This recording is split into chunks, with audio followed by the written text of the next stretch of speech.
tell you about product innovation, you think that we're talking about thousands of SKUs in the end. Next slide, please. And like I said, I'm going to be focusing on product innovation. And any company in the consumer packaged goods space, fast-moving consumer goods, has to provide reliable products and steady innovations at the speed that the consumer market needs. Now, optimizing this product development flow is especially, it has always been challenging, but it's, I would say, even more challenging today due to a number of things. And there's a lot of uncertainty due to geopolitical tensions, regulation, and climate change, right? And so we buy billions in raw ingredients, for example, or where we manufacture certain products, and cross-border sales, there's a number of things coming from here. There's also rapidly evolving consumer needs and preferences. We feel they're faster, and the data says that they're faster than ever. But a lot of market fragmentation and a lot of niche-based competition, and actually GenAI is creating more AI-native companies in the food space as well. And you will see how we are tapping into that trend as well, because you can basically accelerate and amplify any kind of innovation. And then we have a lot of supply chain challenges on the sourcing itself, inflation, regulation, and all the things involved in the geopolitical tensions, regulation, and climate change as well, right? So our primary use of data, AI, and GenAI is on two fronts here for product innovation. One, can we predict potential for new product innovations so that we are more targeted, and that will increase sales, increasing the top line, and then can we increase the performance of the R&D projects, because that reduces the time to market. But we also cut the tail for those R&D projects where we foresee that we're not going to get the outcome, and cut that as soon as we can. So that's essentially the framework of and the business problem and opportunity at the same time for Nestle. Next slide, please. And like I said at the beginning, we feel all these challenges at scale, right? And food systems are under pressure, so it is even more imperative than ever that the R&D organization finds ways to manage all those trade-offs between, obviously, the foods and berries that we sell need to be tasty, need to be nutrition, they need to also be sustainable in all from all angles that you can look at, and affordable. Remember, we sell in over 185 countries, many of which have food instabilities, right? So it is a goal of this company to provide always affordable food. So that is the statement that we've been making over the years, and the statement that actually drives, from a purpose perspective, everything that we do in AI. Next slide. Okay, so this is a super simplified innovation process. It's actually much longer than this, but it boils down to first identifying insights and trends and opportunities at the end of the day, then imagining what we can do with that. So what are the concepts and the reasons to believe, because there's no reason to believe nobody will buy the product, and then developing actually those products, and sometimes also the process, the manufacturing processes that go with them, especially if the product is brand new or we're changing the packaging, that might require changes in the production lines. So on the first part, on identify, that's where we look at consumer behaviors, trends, whether those are social, regulation-driven, and possibilities. We're super strong on looking at this, what science and technology can bring, and also new markets, and eventually new categories inside those markets. On the second part, on the imagine, that's where we go into ideation, ideas and concepts, and then we also do all the feasibility checks. Can we do this? Should we do this? From a science and technology perspective, from a regulatory perspective, from a food safety perspective, and so on. And finally, we go into the development, where we prototype the product, including the packaging, if it's new, we formulate the recipe, we do all the consumer testing, and we do the physical testing to predict to measure the shelf life of a product. And you can imagine that if a product has an 18-month shelf life, then the physical testing lasts 18 months, right? So it is quite a long process in some cases. When we renovate process, we still go through identify, imagine, and develop, but it's mostly develop. The first two phases are smaller. The next one, please. Now, if we plug GenAI into this, and it's about two things. It's about volume and speed. I put the main driver. There's volume a bit everywhere and speed a bit everywhere, but I put you the main driver in each of the phases. And the first two is about volume. It's about more insights and trends, more concepts and reasons to believe, because we have is a funnel of possibilities to then ideas to then concepts. So the bigger the number at the top, the higher the odds that something interesting ends up being at the bottom of the funnel. Right? So in Identify, we use GenAI to surface behaviors, and we look a lot at social listening, for example, for that. Trend surfacing, where we plug into a lot of trends from science, technology, patents, and other sources of information. And then we cross-reference possibilities. So we can jump into connecting a consumer trend with a scientific possibility for a material, for example, for healthy longevity. So we can do those things. In Imagine, it's again about volume of ideas, volume of concepts, and also accelerated checks. So we can launch campaigns like growth hacking to test ideas. Would our consumers buy that? And we actually do that in something that we call R&D accelerators, where we can go from the lab to the shop in the shortest possible. We do a lot of this validation of ideas, and then for the ones that are more successful with these accelerated checks, then we manufacture them at a small scale in a pilot plant. And finally, develop. It's not so much about volume, but about faster. I mentioned before, 18 months shelf life takes 18 months for test because it's a physical test. We can test in silico and predict part of that and accelerate that.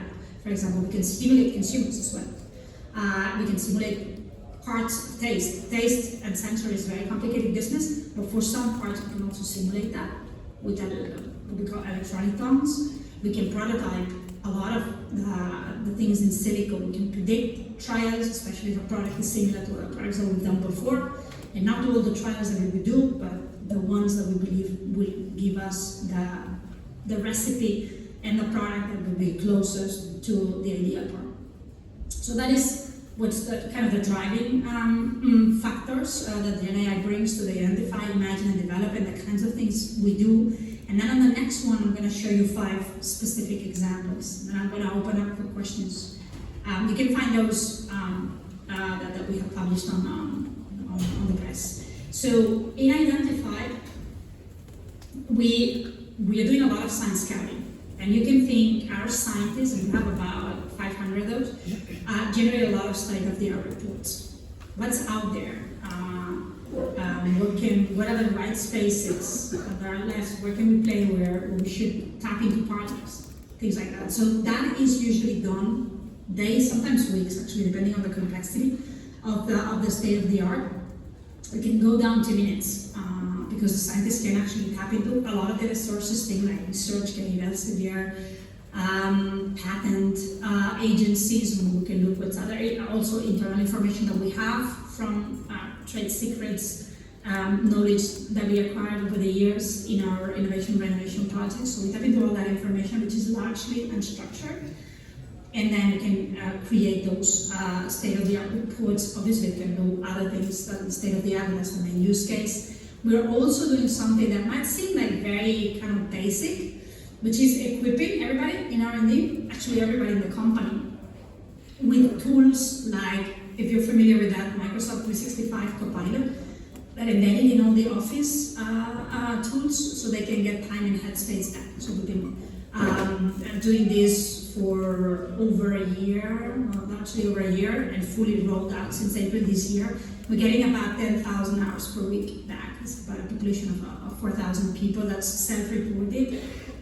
Time back matters. Headspace in R&D probably matters more than time, because that's where people can focus on identifying and on imagining and on their creativity. So we have high adoption and usage, and we're starting to measure intensity to the relevancy of the use of these kind of tools to empty the agenda of our very highly qualified R&D people. We have 60% plus with PhDs, so they don't have to do meeting minutes and then they draft documents and so on much more quickly. On Imagine, we're using GenAI for concept generation. We're going between 20 to 50% faster, depending on whether it's product innovation, renovation, and also depending on the category. We have categories that are more complex than others.